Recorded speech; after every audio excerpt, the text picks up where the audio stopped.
S ನೋಡಿ, ಜಿಬಿಯ ಚುನಾವಣೆ ಯಾವಾಗತ್ತೆ ಅನ್ನೋ ಚರ್ಚೆ ಆಗ್ತಾ ಇತ್ತು. ಹೌದಪ್ಪ, ಯಾವ ರೀತಿಯಾಗಿ ತಯಾರಿ ಮಾಡ್ಕೊಳ್ಬೇಕು, ಎರಡೂ ಪಕ್ಷಗಳಿಂದ ಯಾವ ರೀತಿಯಾದಂತ ತಯಾರಿ ಬೇಕು ಜಿಬಿಯ ಚುನಾವಣೆಗೆ ಅಂತ ಹೇಳಿ ಬಹಳಷ್ಟು ಚರ್ಚೆ ಆಗ್ತಾ ಇತ್ತು. ಇದೀಗ ಫೈನಲಿ ಜೂನ್ 30ಕ್ಕೆ ಜಿಬಿಯ ಚುನಾವಣೆ ನಡೆಯುತ್ತಾ? ಹಾಗಾದ್ರೆ ಬಿಜೆಪಿ ಮತ್ತು ಕಾಂಗ್ರೆಸ್ ಸರ್ಕಾರಕ್ಕೆ ಒಂದೆಲ್ಲೊಂದು ನೆಪ ಒಡ್ಡಿ ಮುಂದೂಡಿಕೆ ಆಗ್ತಾ ಇತ್ತು.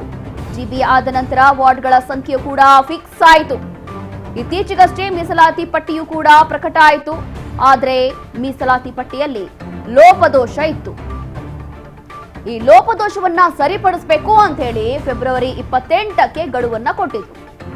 ಇದೀಗ ಫೆಬ್ರವರಿ 28ರ ನಂತರ ವಿದ್ಯಾರ್ಥಿಗಳಿಗೆ ಪರೀಕ್ಷೆಗಳು ಕೂಡ ಇರುತ್ತೆ.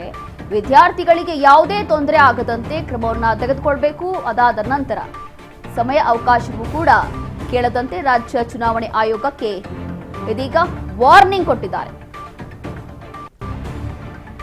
ರಾಜ್ಯ ಸರ್ಕಾರಕ್ಕೆ ಚಾಟಿ ಬೀಸಿದೆ.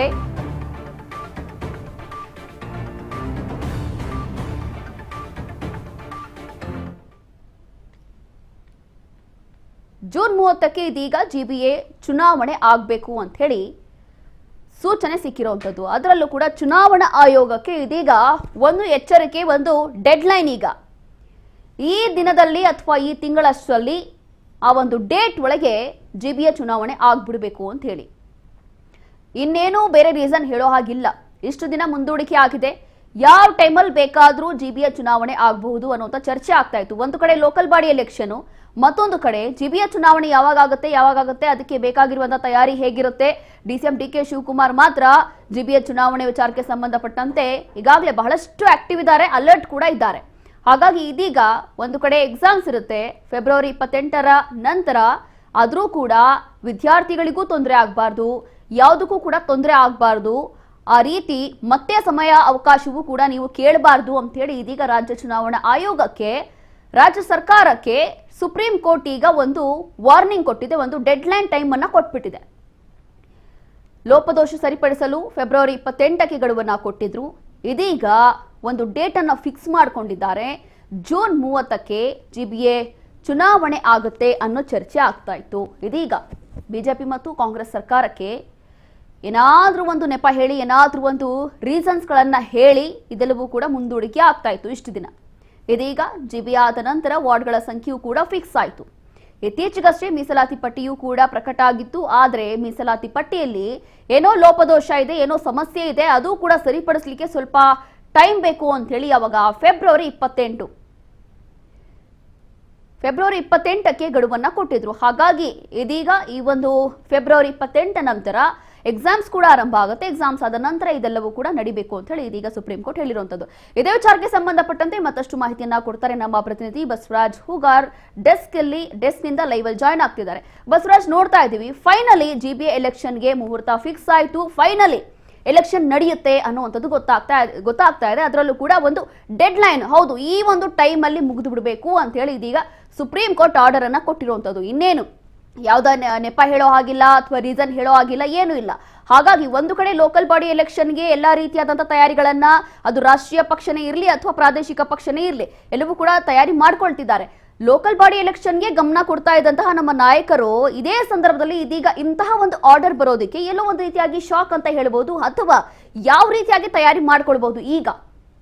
ರೋಶಿನಿ, ಈಗಾಗಲೇ ಜಿಬಿಎ ಒಂದು ಚುನಾವಣೆ ನಡೆಸಬೇಕು ಅನ್ನುವಂಥದ್ದು ಬಹಳಷ್ಟು ಕೂಗು ಕೂಡ ಇತ್ತು. ಆದರೆ ಕೆಲವೊಂದಿಷ್ಟು ಕಾನೂನುಗಳ ತೊಡಕಿನಿಂದಾಗಿ ಒಂದಿಷ್ಟು ಹಿಂದೇಟ್ ಆಗ್ತಾ ಇದೆ ಚುನಾವಣಾ ಆಯೋಗ ಅನ್ನುವಂಥದ್ದು ಕೂಡ ಇತ್ತು. ರಾಜ್ಯ ಸರ್ಕಾರಕ್ಕೂ ಕೂಡ ಬಹಳಷ್ಟು ಹೊಣೆಗಾರಿಕೆ ಇತ್ತು. ಅಲ್ಲಿ ವಾರ್ಡ್ಗಳನ್ನ ವಿಂಗಡಣೆ ಮಾಡಬೇಕು ಅನ್ನುವಂಥದ್ದು, ಮತ್ತು ವಾರ್ಡ್ಗಳು ಕೂಡ ವಿಂಗಡಣೆ ಮಾಡಬೇಕು, ಅಲ್ಲಿ ಸರಿಯಾಗಿರ್ತಕ್ಕಂಥ ರೀತಿಯಲ್ಲಿ ಕೂಡ ಆಗಬೇಕು ಅನ್ನುವಂಥ ನಿಟ್ಟಿನಲ್ಲಿ ಕೂಡ ಒಂದಿಷ್ಟು ಅದು ಮುಂದಕ್ಕೆ ಹೋಗ್ತಾನೆ ಇತ್ತು. ಹಾಗಾಗಿ ಇದೀಗ ವಾರ್ಡ್ಗಳು ಕೂಡ ವಿಂಗಡಣೆ ಆಗಿದ್ದಾವೆ. ಮತ್ತು ಅದರಲ್ಲಿ ಮೀಸಲಾತಿ ಕೂಡ ಪ್ರಕಟ ಆಗಬೇಕು. ಆ ಮೀಸಲಾತಿಯು ಕೂಡ ಅಲ್ಲಿ ಕೂಡ ಹೆಚ್ಚು ಕಮ್ಮಿ ಆಗಬಾರ್ದು ಅನ್ನುವಂಥ ನಿಟ್ಟಿನಲ್ಲಿ ಕೂಡ ಅದು ಕೂಡ ಅದರಿಂದಲೂ ಕೂಡ ಕೆಲವೊಂದಿಷ್ಟು ಚುನಾವಣೆ ಆಗೋದಕ್ಕೂ ಕೂಡ ಒಂದಿಷ್ಟು ವಿಳಂಬವಾಯಿತು. ಇದೀಗ ಮೀಸಲಾತಿಯನ್ನು ಕೂಡ ಈಗ ಹಂಚಿಕೆ ಮಾಡಲಾಗಿದೆ. ಆದರೆ ಅದರಲ್ಲಿ ಕೆಲವೊಂದಿಷ್ಟು ಲೋಪದೋಷಗಳಿದ್ದಾವೆ ಅನ್ನುವಂಥದ್ದು ಕಾರಣದ ಹಿನ್ನೆಲೆಯಲ್ಲಿ ಕೆಲವೊಂದಿಷ್ಟು ಸಮಯಾವಕಾಶ ಬೇಕು ಅನ್ನುವಂಥದ್ದು ಕೂಡ ಈಗ ಸರ್ಕಾರ ಕೂಡ ತೆಗೆದುಕೊಂಡಿರ್ತಕ್ಕಂಥದ್ದು. ಹಾಗಾಗಿ ಈಗ ಸುಪ್ರೀಂ ಕೋರ್ಟ್ನಲ್ಲಿ ಕೂಡ ಖಡಕ್ ಆಗಿರ್ತಕ್ಕಂಥ ವಾರ್ನಿಂಗ್ ಕೂಡ ಈಗ ರಾಜ್ಯ ಚುನಾವಣಾ ಆಯೋಗಕ್ಕೂ ಕೂಡ ಕೊಟ್ಟಿರ್ತಕ್ಕಂಥದ್ದು. ಈಗಾಗಲೇ ಏನು ಈಗ ಮೀಸಲಾತಿ ಕೂಡ ಕೊಟ್ಟಿರ್ತಕ್ಕಂಥ ಹಿನ್ನೆಲೆ ಅಲ್ಲಿ ಕೂಡ ಕೆಲವೊಂದಿಷ್ಟು ಲೋಪದೋಷಗಳೇನಿದಾವೆ ಅದನ್ನ ಫೆಬ್ರವರಿ 28ರ ಒಳಗಾಗಿ ಏನೇ ಲೋಪದೋಷಗಳಿದ್ರು ಸಹಿತ ನೀವು ಫೆಬ್ರವರಿ 28ರ ಒಳಗಾಗಿ ಅದನ್ನ ಸರಿಪಡಿಸಿಕೊಂಡು ಚುನಾವಣೆ ನಡೆಸಬೇಕು ಅನ್ನುವಂತ ನಿಟ್ಟಿನಲ್ಲಿ ಕೂಡ ಈಗ ಸುಪ್ರೀಂ ಕೋರ್ಟ್ ಖಡಕ್ ಆಗಿರ್ತಕ್ಕಂಥ ವಾರ್ನಿಂಗ್ ಅನ್ನು ಕೂಡ ಕೊಟ್ಟಿರ್ತಕ್ಕಂಥದ್ದು. ಆಗಾಗಲೇ ಫೆಬ್ರವರಿ 28 ವಿದ್ಯಾರ್ಥಿಗಳ ಒಂದು ಪರೀಕ್ಷೆ ಕೂಡ ಇದೆ, ಅದಕ್ಕೂ ಕೂಡ ಯಾವುದೇ ರೀತಿ ಒಂದು ತೊಂದರೆ ಆಗಬಾರ್ದು, ಆ ರೀತಿಯಲ್ಲಿ ನೀವು ತಯಾರು ಮಾಡ್ಕೋಬೇಕು ಅನ್ನುವಂಥದ್ದನ್ನು ಕೂಡ ಸುಪ್ರೀಂ ಕೋರ್ಟ್ ಚಾಟಿ ಕೂಡ ಬೀಸಿರ್ತಕ್ಕಂಥದ್ದು. ಹಾಗಾಗಿ ಈ ಒಂದು ಸುಪ್ರೀಂ ಕೋರ್ಟ್ನ ಖಡಕ್ ವಾರ್ನಿಂಗ್ ಇವನ್ನೆಲ್ಲ ನೋಡ್ತಾ ಹೋದ್ರೆ ಜೂನ್ 30ರಂದು ಎಲೆಕ್ಷನ್ ನಡೆಯುವಂತ ಎಲ್ಲಾ ಸಾಧ್ಯತೆ ಕೂಡ ಇರತಕ್ಕಂಥದ್ದು. ಜೂನ್ 30ಕ್ಕೆ ಎಲೆಕ್ಷನ್ ನಡೆಸುವಂತ ಹಿನ್ನೆಲೆಯಲ್ಲಿ ರಾಜ್ಯ ಚುನಾವಣಾ ಆಯೋಗವು ಕೂಡ ಏನೆಲ್ಲ ಸಕಲ ಸಿದ್ಧತೆ ಬೇಕು, ಏನೆಲ್ಲ ಒಂದು ಸಿದ್ಧತೆಗಳು ಬೇಕು ಅದನ್ನೆಲ್ಲವನ್ನು ಕೂಡ ಮಾಡಿಕೊಳ್ಳಿಕ್ಕೆ ಮುಂದಾಗ್ತಾ ಇದೆ ಅನ್ನುವಂತ ಮಾಹಿತಿ ಕೂಡ ನಮಗೆ ಸಿಕ್ಕಿರ್ತಕ್ಕಂಥದ್ದು. ಯಾಕಂತಂದ್ರೆ GBA ಎಲೆಕ್ಷನ್ಗೆ ಈಗಾಗಲೇ ಎಲ್ಲ ರಾಜಕೀಯ ಪಕ್ಷಗಳು ಕೂಡ ಸಿದ್ಧತೆ ಮಾಡ್ಕೊಳ್ತಾ ಇದ್ದಾವೆ. ಕಾಂಗ್ರೆಸ್ ಪಕ್ಷದ ನಾಯಕರು ಸಹಿತ ಹಲವಾರು ರೀತಿಯಲ್ಲಿ ಸಿದ್ಧತೆಯನ್ನು ಮಾಡ್ಕೊಳ್ತಾ ಇದ್ದಾರೆ. DK ಶಿವಕುಮಾರ್ ಅವರು ಈಗಾಗಲೇ ಅಪ್ಲಿಕೇಶನ್ ಯಾರೆಲ್ಲ ಹಾಕ್ತೀರಿ ಹಾಕಿ ಅನ್ನುವಂಥದ್ದು ಕೂಡ ಕೊಟ್ಟಿರ್ತಕ್ಕಂಥದ್ದು. ಕೆಲವೊಂದಿಷ್ಟು ಪೂರ್ವಭಾವಿ ಸಭೆ ಮಾಡಿದ್ದಾರೆ. ಇತ್ತ BJP ನಾಯಕರು ಕೂಡ ಅದಕ್ಕೆ ಸಿದ್ಧತೆಯನ್ನು ಮಾಡ್ಕೊಳ್ತಾ ಇದ್ದಾರೆ. ಇತ್ತ JDS ನಾಯಕರು ಸಹಿತ ಅದಕ್ಕೆ ಸಿದ್ಧತೆಯನ್ನು ಕೂಡ ಮಾಡ್ಕೊಳ್ತಾ ಇದ್ದಾರೆ. ಹೀಗೆ GBA ಅಲ್ಲಿ ಯಾಕಂತಂದ್ರೆ ಹಲವಾರು ವರ್ಷಗಳಿಂದಲೂ ಕೂಡ GBA ಅಲ್ಲಿ ಎಲೆಕ್ಷನ್ ಆಗಿಲ್ಲ ಅನ್ನುವಂಥದ್ದು, ಕೆಲವೊಂದಿಷ್ಟು ಕಾನೂನಾತ್ಮಕ ಆಗಿ ತಡಕು, ಈಗ ಮೀಸಲಾತಿ ಆಗಿರ್ಬೋದು, ವಾರ್ಡ್ ವಿಂಗಡಣೆ ಆಗಿರ್ಬೋದು, ಹೀಗೆ ಹಲವು ರೀತಿಯ ಒಂದಿಷ್ಟು ಒಂದು ತೊಡಕು ಇದ್ದಂತ ಹಿನ್ನೆಲೆಯಲ್ಲಿ ಅದನ್ನ ಎಲ್ಲ ರಾಜಕೀಯ ಪಕ್ಷಗಳು ಕೂಡ ನೀವು ಮಾಡಲಿಲ್ಲ ನಾವು ಮಾಡಲಿಲ್ಲ ಅನ್ನುವಂತ ರೀತಿಯಲ್ಲಿ ಟೀಕಾ ಟಿಪ್ಪಣಿ ಮಾಡ್ತಾನೆ ಕಾಲ ಕಳೆಯುವಂತ ಪರಿಸ್ಥಿತಿ ಕೂಡ ಉಂಟಾಗಿತ್ತು. ಆದ್ರೆ ಇದೀಗ ನ್ಯಾಯಾಲಯವೇ ಖಡಕ್ ಆಗಿರ್ತಕ್ಕಂಥ ವಾರ್ನಿಂಗ್ ಕೊಟ್ಟಂತ ಸಂದರ್ಭದಲ್ಲಿ ಇದೀಗ ಸರ್ಕಾರಗಳು ಕೂಡ ಸಹಿತ ಅದನ್ನ ಎಲೆಕ್ಷನ್ ನಡೆಸಬೇಕು ಅನ್ನುವಂತ ನಿಟ್ಟಿನಲ್ಲಿ ಕೂಡ ನ್ಯಾಯಾಲಯದ ನಿರ್ದೇಶನದಂತೆ ಜೂನ್ 30ಕ್ಕೆ ಎಲೆಕ್ಷನ್ ಅನ್ನು ನಡೆಸುವಂತ ಎಲ್ಲಾ ಸಾಧ್ಯತೆ ಕೂಡ ಇದೆ. ರೋಶಿನಿ. ಎಸ್ ಬಸವರಾಜ್, ನೋಡ್ತಾ ಇದೀವಿ ಈಗಾಗಲೇ ಹೇಳ್ತಾ ಇದ್ರಿ ಅಂತಂದ್ರೆ ಮೀಸಲಾತಿ ವಿಚಾರದಲ್ಲಿ ಎಲ್ಲೋ ಒಂದ್ ರೀತಿಯಾಗಿ ಸ್ವಲ್ಪ ಲೋಪದೋಷ ಆಗಿತ್ತು ಅಂತ ಹೇಳಿ. ಹಾಗಾಗಿ ಮೊದಲನೇ ಪ್ರಶ್ನೆ ಏನು ಅಂತಂದ್ರೆ ಮೀಸಲಾತಿ ವಿಚಾರದಲ್ಲಿ ಏನೆಲ್ಲ ಗೊಂದಲ ಇತ್ತು ಅಥವಾ ಏನೆಲ್ಲ ಲೋಪದೋಷ ಇತ್ತು ಅದೆಲ್ಲವೂ ಸರಿ ಹೋಯ್ತಾ ಅಂತ ಹೇಳಿ. ಮತ್ತೊಂದು ಏನಂತಂದ್ರೆ ಇಲ್ಲಿ DK ಶಿವಕುಮಾರ್ ಅವರು ಶಾಸಕರಿಗೆ ಒಂದ್ ರೀತಿಯಾಗಿ ಅಲರ್ಟ್ ಮಾಡ್ತಿದ್ದಾರೆ, ಅದಾದ ನಂತರ ಎಚ್ಚರಿಕೆ ಕೊಡ್ತಿದ್ದಾರೆ. ನೋಡಿ, ನಿಮ್ಮ ಕ್ಷೇತ್ರದಲ್ಲಿ ಅನುದಾನ ಬಿಡುಗಡೆ ಮಾಡುವಂಥದ್ದು ಮಾಡಿಸುವಂಥದ್ದು ನಮ್ಮ ರಾಜ್ಯ ಸರ್ಕಾರದ ಕೆಲಸ. ಆದ್ರೆ ನಿಮ್ಮ ಕ್ಷೇತ್ರದಲ್ಲಿ ಯಾವ ಮಟ್ಟಕ್ಕೆ ನೀವು ಅಭಿವೃದ್ಧಿ ಮಾಡ್ಕೊಂಡಿದ್ದೀರಾ, ಹೇಗೆ ತಯಾರಾಗಿದ್ದೀರಾ, ಲೋಕಲ್ ಬಾಡಿ ಎಲೆಕ್ಷನ್ ಇರಲಿ ಅಥವಾ GBA ಎಲೆಕ್ಷನ್ ಇರಲಿ, ಯಾವ ಟೈಮಲ್ಲಿ ಆಗುತ್ತೆ ಅಂತ ಹೇಳಿ ಗೊತ್ತಿಲ್ಲ. ಹಾಗಾಗಿ ನಿಜವಾಗ್ಲೂ ಕೂಡ ನಿಮ್ಮ ಕ್ಷೇತ್ರದಲ್ಲಿ ಎಲ್ಲವೂ ಕೂಡ ರೆಡಿ ಇದೆಯಾ, ಸಿದ್ಧ ಇದೆಯಾ ಅಂತ ಹೇಳಿ DK ಶಿವಕುಮಾರ್ ರೆಡಿ ಆಗ್ಲೇಬೇಕು ಅಂತ ಹೇಳಿ ಶಾಸಕರಿಗೆ ಒಂದು ರೀತಿಯಾಗಿ ವಾರ್ನಿಂಗ್ ಕೂಡ ಕೊಟ್ಟಿರುವಂತದ್ದು. ಅವ್ರು ಒಂದು ಕಡೆ ವಾರ್ನಿಂಗ್ ಕೊಡೋದು, ಅದಾದ ಬೆನ್ನಲ್ಲೇ ಈ ರೀತಿಯಾದಂತ ಆರ್ಡರ್ ಕೊಡೋದು. ಹಾಗಾಗಿ ಯಾವ ರೀತಿಯಾಗಿರಬಹುದು ಇದೆಲ್ಲವೂ ಅಂತ.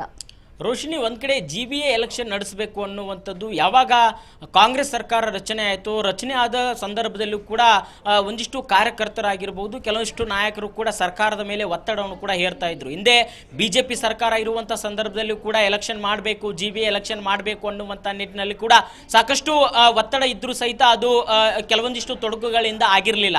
ಹಾಗಾಗಿ ಈಗ ಕಾಂಗ್ರೆಸ್ ಸರ್ಕಾರ ಬಂದಂಥ ಸಂದರ್ಭದಲ್ಲಿ ಅವರಲ್ಲೇ ಇರ್ತಕ್ಕಂಥ ಹಲವು ನಾಯಕರು ಕೂಡ ಸರ್ಕಾರದ ಮೇಲೆ ಒತ್ತಡವನ್ನು ಹೇರಿದ್ರು. ಯಾಕಂತಂದ್ರೆ ಈ ಒಂದು ಗ್ರೇಟರ್ ಬೆಂಗಳೂರು ಅಂತಕ್ಕಂಥದ್ದು ದೊಡ್ಡ ವಿಸ್ತಾರವಾಗಿರ್ತಕ್ಕಂಥ ಒಂದು ಸಿಲಿಕಾನ್ ಸಿಟಿ. ಇಲ್ಲಿ ಒಂದ್ ಕಡೆ ಈ ಒಂದು ಎಲೆಕ್ಷನ್ ಆದ್ರೆ ಆಡಳಿತಾತ್ಮಕವಾಗಿ ಕೂಡ ಸುಲಭವಾಗುತ್ತೆ ಅನ್ನುವಂಥದ್ದು. ಯಾಕಂತಂದ್ರೆ ಇಡೀ ಒಂದು ವಿಧಾನಸಭಾ ಕ್ಷೇತ್ರಕ್ಕೆ ಇಡೀ ಶಾಸಕರೇ ಅಲ್ಲಿ ನಿಂತು ಕೆಲಸ ಮಾಡಿಸ್ಬೇಕಂತಂದ್ರೆ ಮತ್ತೆ ಅಧಿಕಾರಿಗಳು ಸಹಿತ ಸರಿಯಾಗಿ ಎಚ್ಚೆತ್ಕೊಂಡು ಕೆಲಸ ಮಾಡಲ್ಲ ಅನ್ನುವಂಥದ್ದು. ಹೀಗೆ ಹಲವು ರೀತಿಯಲ್ಲಿ ಕೂಡ ಒಂದಿಷ್ಟು ಸಮಸ್ಯೆಗಳು ಕೂಡ ಎದುರಾಗ್ತವೆ. ಹಾಗಾಗಿ GBA ಎಲೆಕ್ಷನ್ ಆದ್ರೆ ಅಲ್ಲಿ ಸ್ಥಳೀಯ ಮಟ್ಟದ ಕಾರ್ಪೊರೇಟರ್ಗಳು ಏನಿರ್ತಾರೆ ಅವರ ಮುಖಾಂತರ ಕೂಡ ಅಲ್ಲಿ ಸ್ಥಳೀಯವಾಗಿ ಆಡಳಿತಾತ್ಮಕವಾಗಿ ಕೂಡ ಇದು ಸುಲಭವಾಗುತ್ತೆ. ತೀವ್ರವಾಗಿ ಇದನ್ನ ಒಂದು ಕ್ರಮವನ್ನು ಕೈಗೊಂಡು ಇದನ್ನ ಎಲೆಕ್ಷನ್ ನಡೆಸಬೇಕು ಅನ್ನುವಂತ ನಿಟ್ಟಿನಲ್ಲಿ ಕೂಡ ಒತ್ತಾಯಗಳಿದ್ವು. ಆದ್ರೆ ಕೆಲವಷ್ಟು ಕಾನೂನಾತ್ಮಕವಾಗಿರ್ತಕ್ಕಂಥ ತೊಡಕುಗಳು ಇದ್ದಂತ ಕಾರಣದ ಹಿನ್ನೆಲೆಯಲ್ಲಿ ಒಂದಿಷ್ಟು ವಿಳಂಬ ಕೂಡ ಆಯಿತು. ಆದ್ರೆ ಇದೀಗ ಎಲ್ಲವೂ ಕೂಡ ಸರಿ ಆಗಿರತಕ್ಕಂಥದ್ದು ಈಗಾಗಲೇ ಸುಪ್ರೀಂ ಕೋರ್ಟ್ ಕೂಡ ಸೂಚನೆ ಕೊಟ್ಟಿದೆ. ಹಾಗಾಗಿ ಸರ್ಕಾರವು ಕೂಡ ಒಂದಿಷ್ಟು ಆ ಒಂದು ಏನು ಎಲೆಕ್ಷನ್ ಅನ್ನ ನಡೆಸಬೇಕು ಅನ್ನುವಂತ ನಿಟ್ಟಿನಲ್ಲಿ ಕೂಡ ಯೋಚನೆಯಲ್ಲೂ ಕೂಡ ಇದೆ. ಯಾಕಂತಂದ್ರೆ ಅದಕ್ಕೆ ಉದಾಹರಣೆ ಅಂತಂದ್ರೆ DK ಶಿವಕುಮಾರ್ ಅವರು ಸಹಿತ ಸಾಕಷ್ಟು ಇದಕ್ಕೆ ಸಿದ್ಧತೆ ಆರಂಭಿಸಿದ್ದಾರೆ.